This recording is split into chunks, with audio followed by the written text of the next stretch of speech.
After the will reading, my billionaire grandfather's lawyer called and said, "You need to come now. Come alone." I was still sitting in my car when my phone vibrated. The will reading had ended less than an hour ago. My family had already decided who won, who lost, and where I belonged quietly, painfully, without asking me a single question. "My name is Chloe Miller." And at that moment, I thought the worst part was already over. Then I answered the call. "Chloe," the lawyer said, his voice low and unsteady, "you need to come to my office right now. Don't tell anyone, and don't bring anyone with you." I laughed nervously and asked why. There was a long pause. "Because what you heard today wasn't the whole truth," he said.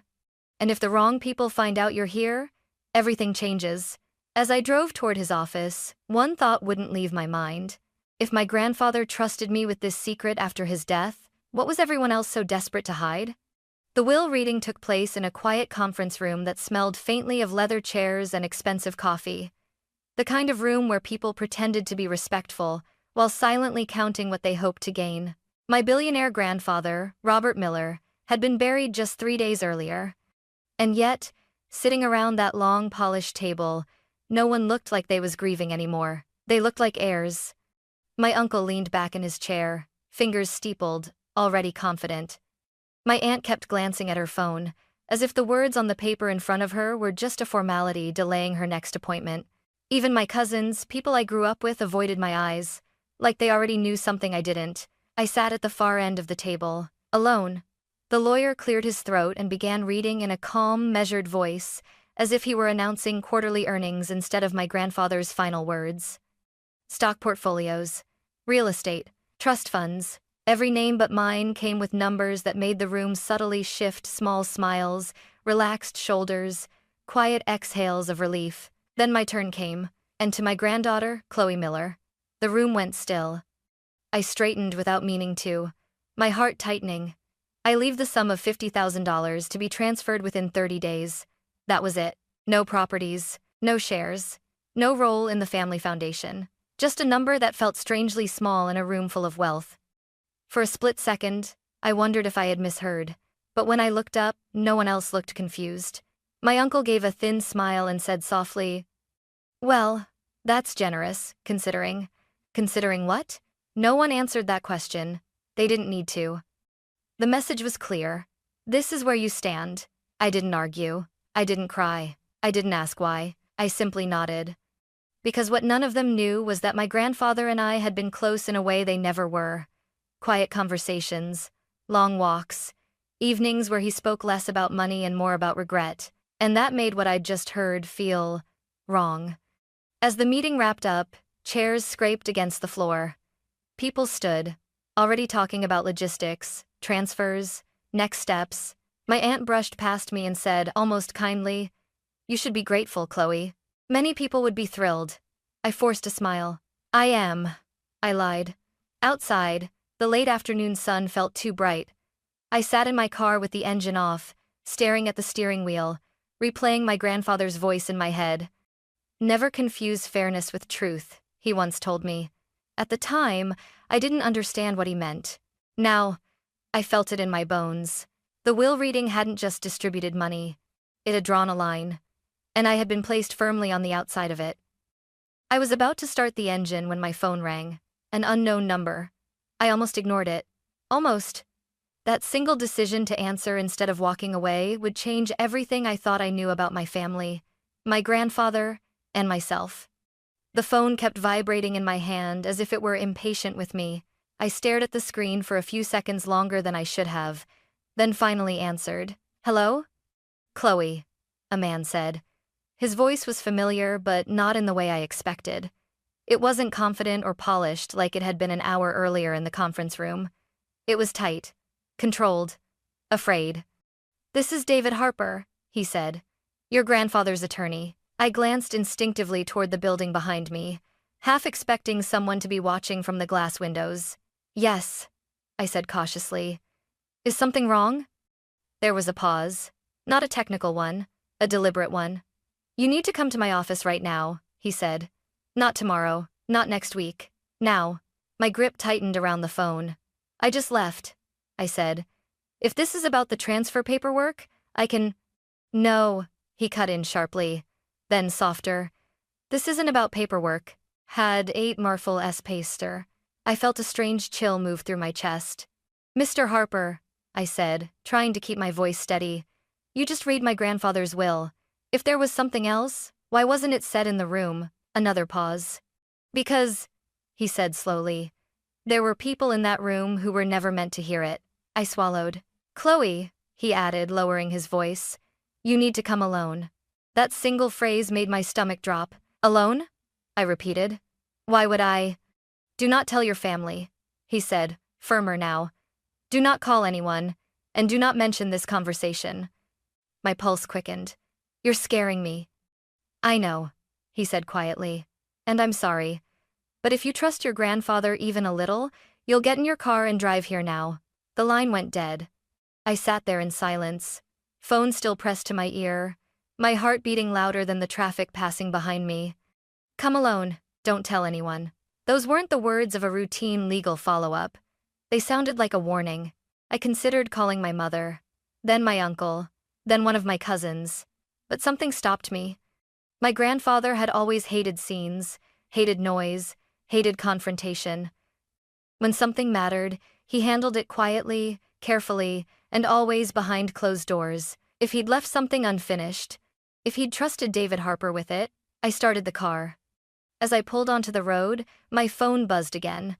This time, it was a message from my aunt. Lunch tomorrow to talk next steps? We should stay united. United. The word made me uneasy. The city blurred past my windows as I drove toward the lawyer's office downtown. My thoughts raced faster than the traffic. Why me? Why now? Why hadn't my grandfather said anything while he was alive? Then I remembered the last conversation we'd had, just weeks before he died. We were sitting in his study. He looked tired, thinner than usual, but his eyes were sharp. Chloe, he said, if one day you learn something about this family that makes you uncomfortable, promise me you won't ignore it. I'd laughed back then. You're being dramatic. He smiled, but it didn't reach his eyes. I'm being careful, he corrected. At the time, I thought he meant business. Now, I wasn't so sure. When I arrived at David Harper's building, the lobby was nearly empty. The security desk was unattended. The elevator hummed softly as I rode up alone, my reflection staring back at me in the mirrored walls. My stomach twisted with every floor that passed. When the doors opened, I saw his office door slightly ajar. A sliver of light spilled into the hallway. I hesitated. Then I stepped forward, not knowing that whatever waited on the other side of that door would permanently change how I saw my family and myself. The office smelled different from before. Not like coffee and paper, but something sharper, like stress that had been sitting in the air too long. Chloe, David Harper said, the moment I stepped inside. He stood up so quickly that his chair rolled back and bumped against the wall. Close the door, please. I did. The click of the lock echoed louder than it should have. He didn't offer me a seat right away. Instead, he walked to the window and glanced down at the street, then pulled the blinds halfway closed. You're probably wondering why I didn't say any of this during the will reading, he said. Yes, I replied. That's exactly what I'm wondering. He finally gestured toward the chair across from his desk. I sat, my hands folded tightly in my lap. What I read earlier, he continued, choosing his words carefully, was your grandfather's official will. My chest tightened. And this isn't? This, he said, reaching into a locked drawer and pulling out a thick folder, is what your grandfather instructed me to show only you and only after the will reading was complete. He placed the folder between us. It was plain. No label, no markings, just heavy. I stared at it without touching it. Why me? David's mouth tightened. Because he trusted you. That word hit harder than I expected. He didn't trust anyone else? I asked. He hesitated. That was answer enough. Chloe, he said quietly, your grandfather was deeply concerned about what would happen once he was gone. Not just to his assets, but to the truth. I felt my pulse in my throat. What truth? Instead of answering, he slid the folder toward me. Open it. My fingers trembled as I lifted the cover. Inside were documents I didn't recognize. Legal notes, handwritten letters, and copies of emails. Some were dated years back. Others were recent. All of them carried my grandfather's unmistakable handwriting in the margins. "What is this?" I whispered. "Those are records your grandfather kept privately," David said. "Not filed, not shared, not included in the estate summary." I flipped through a few pages. There were references to power of attorney changes, notes questioning financial decisions made on his behalf, emails he'd never sent, marked unsent in bold ink.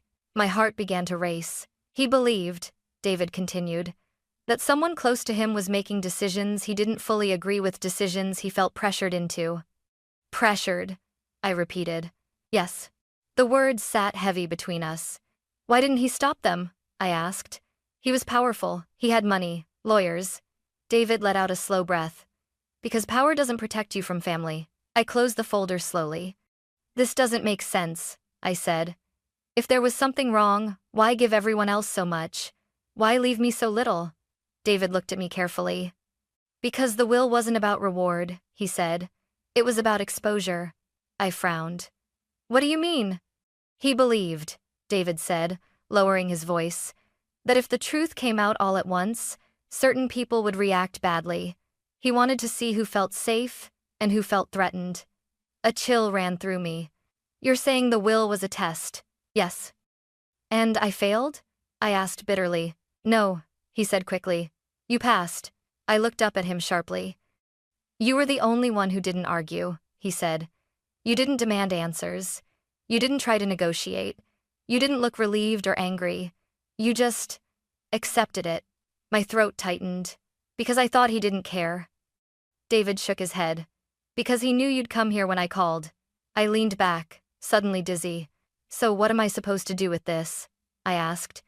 Because if my family finds out, they can't, he said firmly. Not yet. Why? Because some of the names in that folder, he said slowly, belong to people who don't like losing control. Said as it that Keynes. Silence filled the room. I thought of the smiles at the will reading, the quick confidence, the way no one had looked surprised by my small inheritance. You're telling me my grandfather was scared? I said. Yes. And you're telling me, I continued, my voice shaking now, that he trusted me enough to leave this behind? David nodded. I stared at the folder again. Whatever was inside, it wasn't money. It was a responsibility. And the moment I accepted it, I knew one thing with absolute certainty. The will reading hadn't been the end of my grandfather's story. It was the beginning of mine. I didn't leave the office right away. I sat there, staring at the folder on David Harper's desk, as if it might start speaking on its own if I waited long enough. Tell me the truth, I said finally. Not the careful version, not the lawyer version. David's shoulders sagged, just slightly. The truth, he said, is that your grandfather spent the last year of his life afraid of his own family. Those words landed harder than anything I had read so far. That's not possible, I said. He was surrounded by people, by relatives, by people who needed him, David interrupted gently, and people who were very invested in keeping things exactly the way they were. I looked down at my hands. They were clenched so tightly my knuckles had turned pale. He started calling me late at night, David continued. Not about contracts, not about money, about pressure. Pressure to do what? To sign things he didn't fully agree with. To approve changes he didn't feel comfortable questioning anymore. Have never buddy stay dating. My chest tightened. Why didn't he just say no? David hesitated again. It was becoming a pattern. Because saying no, he said slowly, meant conflict. And your grandfather hated conflict more than he feared consequences. I flipped the folder open again, my eyes scanning pages I hadn't dared to read closely before. There it was. A handwritten note in the margin of a legal draft. They say it's easier this way. I'm not so sure. Who are they? I asked. David didn't answer immediately. Chloe, he said. If I say their names now and you walk out unprepared, I can't protect you. The word protect made something twist in my stomach. I don't need protection, I said, though my voice betrayed me. You do, he replied calmly. Because the moment they realize you've seen this, their behavior toward you will change. How? Subtle at first, he said. Questions, invitations, concern. And if that doesn't work, pressure. Pressure, I swallowed. You're talking about my family. Yes. The room felt smaller. The walls closer. Why leave me so little? I asked again, my voice breaking despite myself. Why make me look insignificant? David leaned forward. Because invisibility can be safety, he said. He believed that if you looked unimportant, you'd be ignored long enough for the truth to survive. I laughed bitterly. So he let them humiliate me. He let them underestimate you, David corrected. Silence stretched between us. I loved him, I said quietly. I thought he loved me too. David's expression softened. He did. That's why he didn't give you money. I looked up sharply.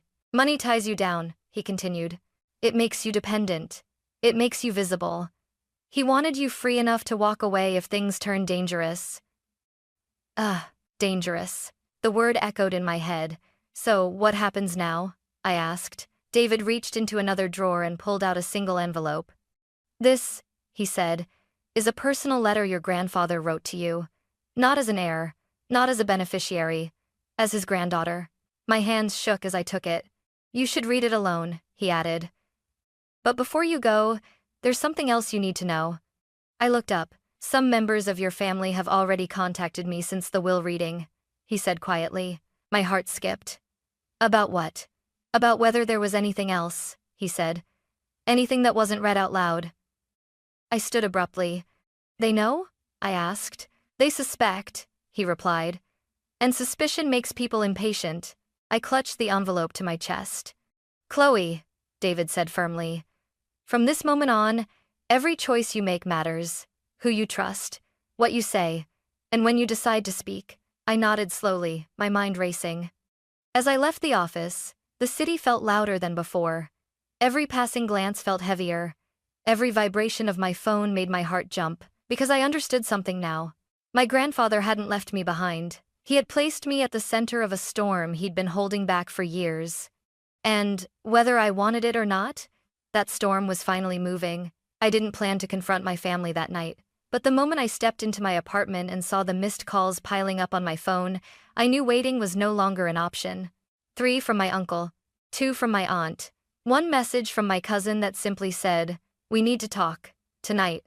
They already knew something had shifted. I stood in the middle of my living room, my grandfather's sealed letter still untouched on the table, and felt the weight of a decision pressing down on my chest. If I stayed silent, I could pretend nothing had changed. If I spoke, everything would unravel. An hour later, I found myself standing in my uncle Richard Miller's living room.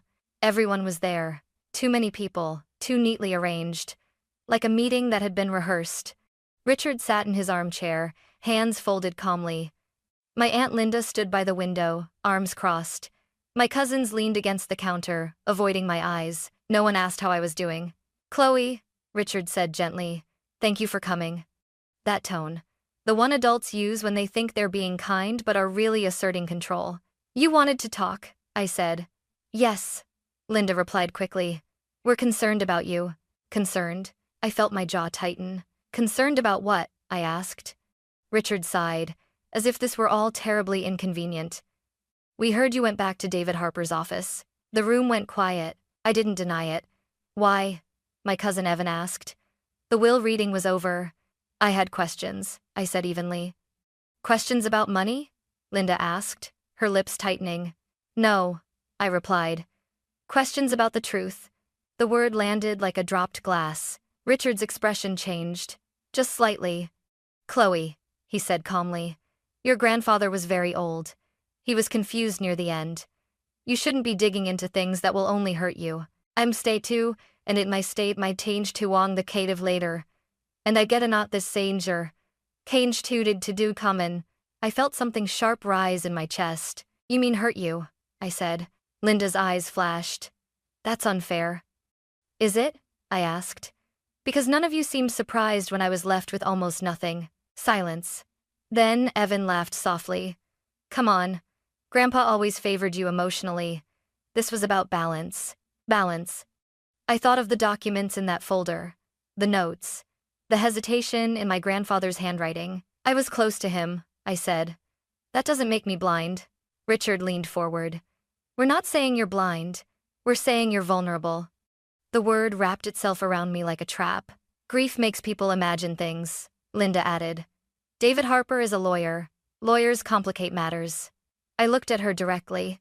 Or they reveal them. Her jaw clenched. Richard raised a hand. Let's be clear, he said. There is nothing else. No hidden instructions.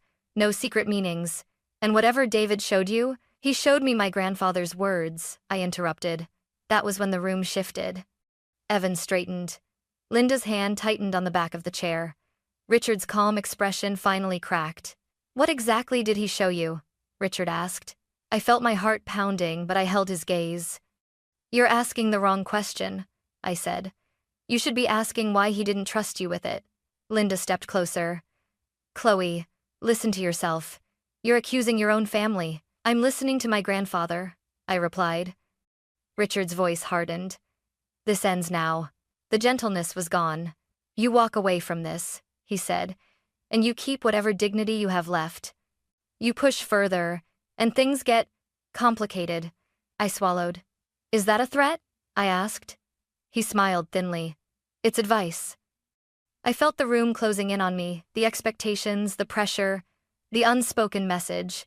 Stay quiet, be grateful, don't ruin this. For a moment, I almost did. Then I remembered my grandfather's voice. Never confuse peace with silence. I'm not going to pretend anymore, I said quietly. And I'm not afraid of the truth, Linda scoffed. You'll regret this. Maybe, I said. But I'd regret silence more. No one spoke as I turned toward the door. Behind me, Richard's voice followed, colder than before. If you do this, he said, you're no longer part of this family. I paused, my hand on the doorframe. I didn't turn around.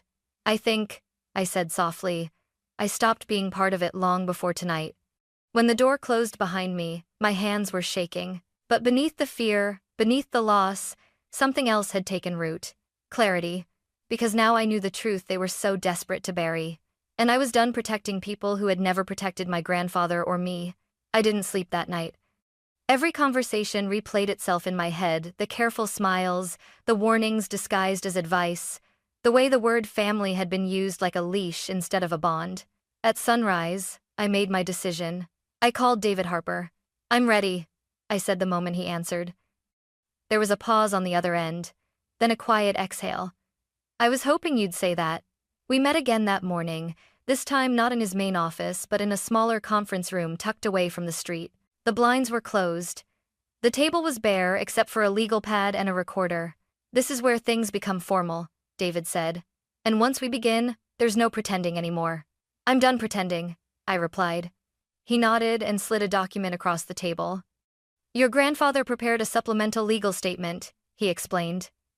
It wasn't part of the public will. It was designed to activate only if certain conditions were met. Conditions like what? I asked. Like pressure, manipulation, or attempts to suppress information. My chest tightened. So, he expected this. Yes, David said, and he prepared safeguards. For the next several hours, we went through everything: emails, handwritten notes, timestamps, and records that showed patterns I hadn't wanted to see before.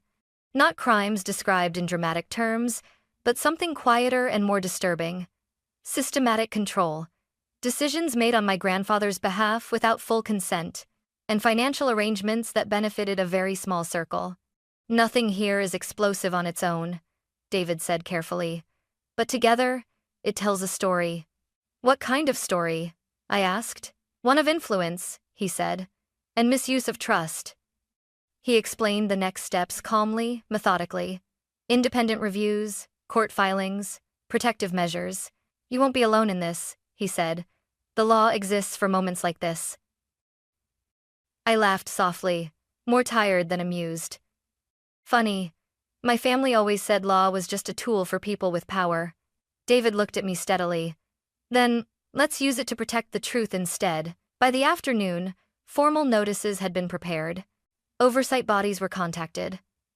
Certain asset transfers were temporarily frozen, not as punishment, but as precaution. When I left the building, the city felt different. Not safer, not calmer, clearer. My phone buzzed again. A message from my aunt. You don't understand what you're doing. I didn't reply. Another message followed, this time from my cousin. Please stop. This is getting out of hand. I silenced my phone. For the first time since my grandfather died, I felt something other than grief or fear. I felt grounded. Because choosing the law wasn't about revenge. It wasn't about money. And it wasn't about winning. It was about refusing to carry a secret that had already destroyed one man's peace. That evening, I finally opened the personal letter my grandfather had written to me. Chloe, if you are reading this, it means you were strong enough to listen when others demanded silence. I'm sorry I couldn't fix everything myself. I'm not asking you to fight for me, only to live honestly. Even when it costs you comfort. Tears blurred the page.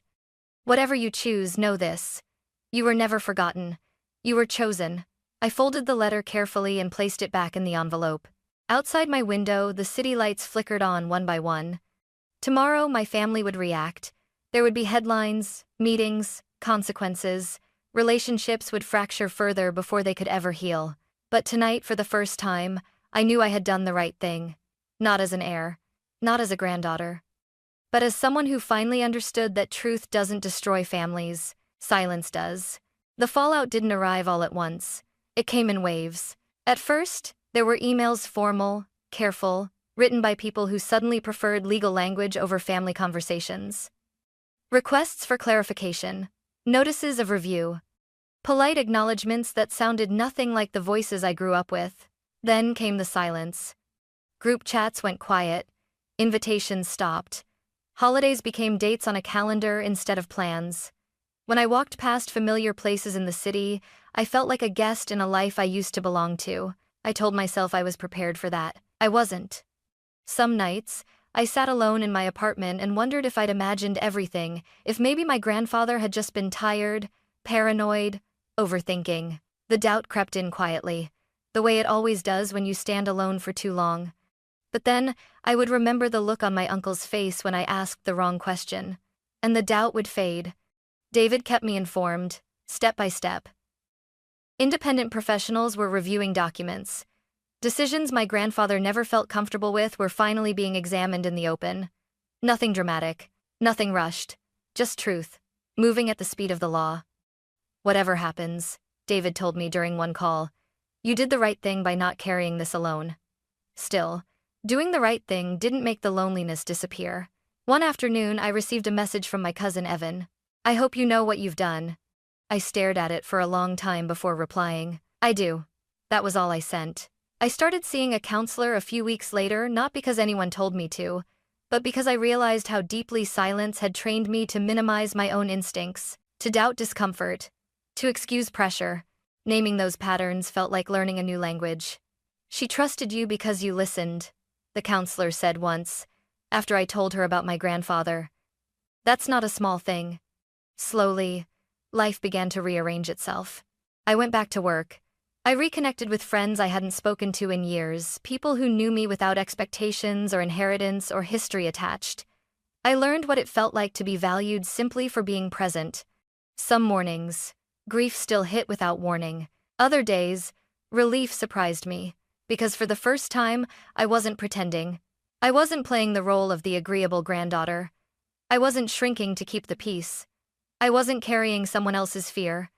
One evening, as I walked home under the soft glow of streetlights, I realized something had changed inside me. I wasn't waiting for permission anymore. Whatever the outcome, whatever relationships were permanently altered, I had chosen clarity over comfort. And that choice, painful as it was, had given me something I didn't know I'd been missing, my own voice. Time didn't fix everything, but it softened the sharpest edges. Months later, the legal process reached its conclusion. Certain decisions made in my grandfather's final years were officially reversed. Oversight was restored. His intentions, quiet, careful, and often misunderstood, were finally recognized for what they were. There were no dramatic apologies. No sudden reunions. Just a quiet acknowledgement that the truth had been real all along. I stood alone one afternoon in my grandfather's old study, the room where he used to sit for hours, thinking. The shelves were emptier now, the desk cleared of papers, but the air still felt familiar. I placed his letter back into my bag, knowing I would carry it with me wherever I went. For a long time, I believed families broke because of conflict. Now I understand something different. Families break because of silence. Silence that allows pressure to grow. Silence that teaches people to ignore discomfort. Silence that disguises control as care and fear as loyalty. My grandfather didn't ask me to fight. He asked me not to look away. And that changed how I see everything. I learned that money can confuse love, but it can't replace integrity. That being kept comfortable is not the same as being respected. And that walking away from manipulation, even when it wears the face of family, is not betrayal. It's self-respect. If there's one thing I hope someone hearing my story takes with them, it's this. Love should never require you to stay quiet about harm. Protection should never come at the cost of your voice. And the law exists not to punish families but to protect people when loyalty is used against them. I didn't walk away richer in the way people usually mean. But I walked away lighter, free from secrets that were never mine to carry, free from roles I never agreed to play, free to build a life rooted in honesty, not fear. My grandfather once told me that truth doesn't shout, it waits. And when you're finally ready to listen, it asks only one thing in return: courage. That day, I chose it. And I've never regretted that choice since.